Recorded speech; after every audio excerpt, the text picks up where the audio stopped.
You know, it's interesting. We talk a lot about what makes a good leader, but we rarely discuss how to spot the fakes, especially, in a spiritual setting. Right. And this article you sent, how to discern if your pastor is genuinely guided by God, that's a question I think many of us have. Oh, absolutely. Yeah. It's something I think most of us have probably wondered about at some point, right? Especially these days.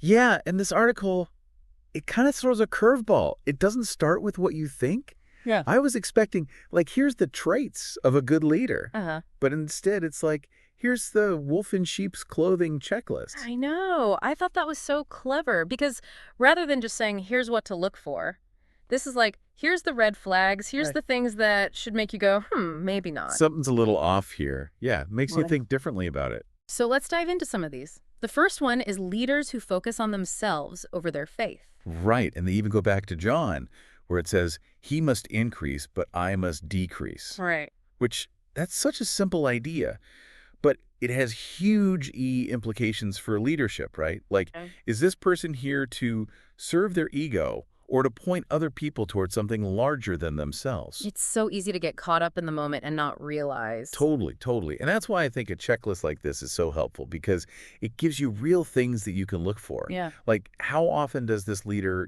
talk about themselves, their accomplishments, versus actually deflecting any sort of praise or attention? Yeah. It can tell you a lot about someone. And then that ties into the next one, which is leaders who might twist scripture to kind of fit their own agenda. Yes, and this doesn't even have to be like intentionally malicious or anything. Right. Sometimes it can be really subtle. Like, maybe they just pick and choose which verses to use to make their point, Right. or they take things out of context. It's like that old saying, like, even the devil can quote scripture. Exactly. And that's why it's so important to, read it yourself, study it, develop your own understanding of your faith. Right. Don't just blindly accept what someone tells you, no matter how, fancy their title is or how charismatic they might seem. Okay. And then this one, I'm curious to get your take on defensiveness versus humility. Yeah. What does that look like? I think, imagine a leader who just constantly deflects questions or gets really offended by any type of criticism, Oh, yeah. surrounds themselves with, only yes people. Yeah. Like that inability to be humble, to say, I don't know, or I messed up, Right. that's a big red flag. Like, some leaders I've seen just shut down any sort of dissent or disagreement Right. instead of being like, oh, that's interesting. I never thought about it that way. Or, okay, how can we. And a leader who is really secure in themselves is able to say, you know what, I don't have all the answers. Yes. I'm going to make mistakes. Yeah. And when I do, I'm going to own up to them. Here's what I learned from it. Yeah, exactly. Yeah, I think the vulnerability can be really powerful for a leader too, because anyone can put on a front. Right. But true leadership is really, it's about what's going on, at the core. Totally. And that kind of leads into the next red flag on their list, which is leaders who lack Christ-like character. It's one thing to talk the talk, but you got to walk the walk. Yeah, for sure. Actions speak louder. What do they say about that? Well, they connect it back to, the fruits of the Spirit, Yeah. which, are things like love, joy, peace, patience, kindness, goodness, all those good things. Yeah. And it's not that you have to be perfect in all those, Of course not. but those are the things that should be consistently reflected in this person's life. Right. It's more just like how they generally are. Exactly. And they give some really interesting questions here, like how do they handle success versus how do they handle difficulty, Oh, that's good. right? Humility, kind of comes out in both of those situations. Totally. Yeah. Anyone can be, gracious when things are going well. But, how do you act when you get some criticism or when things aren't going your way? And also, do they genuinely care about the people that they're leading? Yeah. Or are they just kind of using them as a means to an end? It's like that quote, like people don't care how much you know until they know how much you care. So true. Yeah. Are they present in other people's lives? Right. Or do they only kind of show up when it's beneficial for them? Yeah.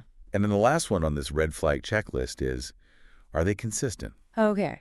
Are they one way with the public and then totally different behind closed doors? It's that integrity piece. Yes, exactly. If they're different behind the scenes, what else is going on? Exactly. And, it made me think about the article saying it's not just about the sermons. It's not just about these big speeches they're giving. It's really about the impact this leader's having on their community, like the real world impacts. Totally. You know, what kind of positive change are they inspiring? Yeah, because what's the point if it's just words? Totally. And they have that quote from James that says, religion that God, our Father, accepts as pure and faultless is this: to look after orphans and widows in their distress, and to keep oneself from being polluted by the world. Right.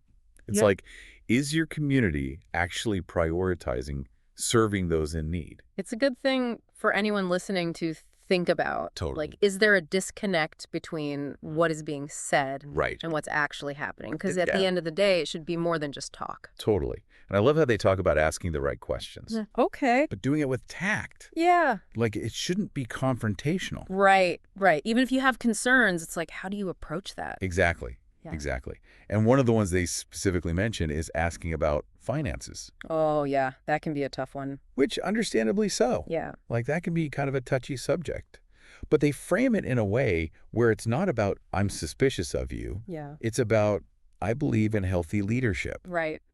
And when things are out in the open, it just builds trust. For sure. Accountability is a sign of strength, not weakness. Yeah. I love how they frame that. Like, if you're trying to hide something, then that's a red flag. Exactly.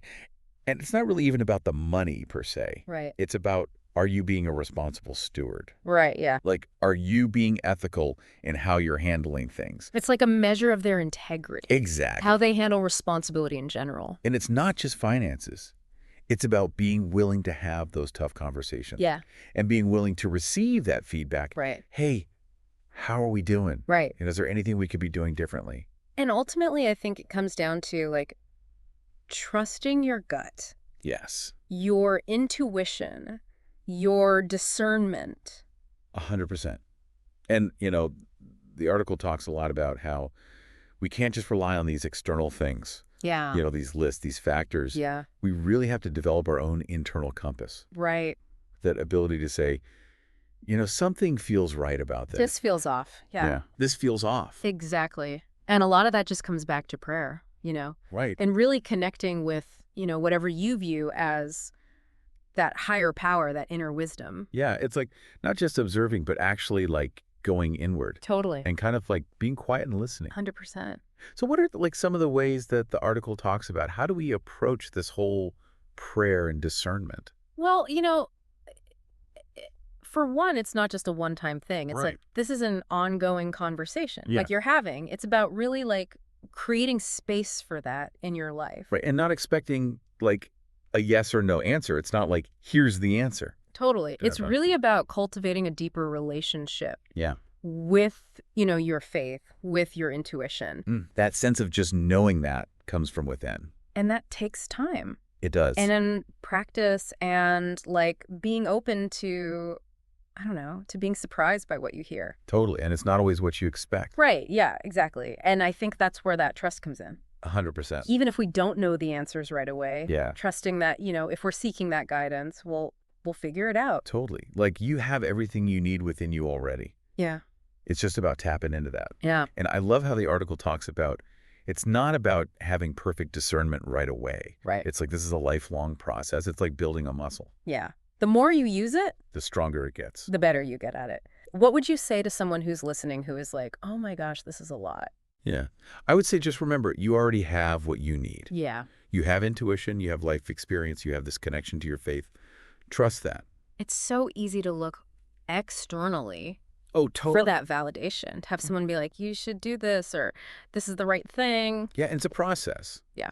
And there are going to be times when you make a decision that you thought was, you know, led by your intuition or whatever, and it turns out maybe not so much. Yeah. Yeah. And that's okay. It's okay. Learn from it. It's all part of the journey. And you know what? It's okay to ask for help too along the way. Oh, absolutely. If you're not sure, find a mentor or a spiritual advisor or someone that you trust Totally, 100%. and get their take on it too. This has been a really fascinating deep dive. And what I think is interesting is it's not just about pastors Right. or, you know, spiritual leaders, but this applies to every area of our lives 100%. because we encounter leaders everywhere. Teachers, bosses, friends. Yeah. So it's good to be able to recognize those things wherever we see them. Yeah, totally. So as we kind of wrap up here, I think the core message I'm hearing is discernment is a practice. It's ongoing. Mm. Trust yourself. Yes. But also that, true leadership, in whatever form it takes, I think, should point us back to ourselves a little bit. 100%, yeah. Like it helps you become a better you. Yeah. Become the best version of ourselves. And don't be afraid to, ask those tough questions. Yes. Get different perspectives. Yeah. Don't be afraid to trust your gut Yes. if something doesn't feel right. Well, this has been so great. Thank you so much for joining me for this deep dive. This was fun. Thanks for having me. And for everyone listening, we'll catch you next time for another deep dive.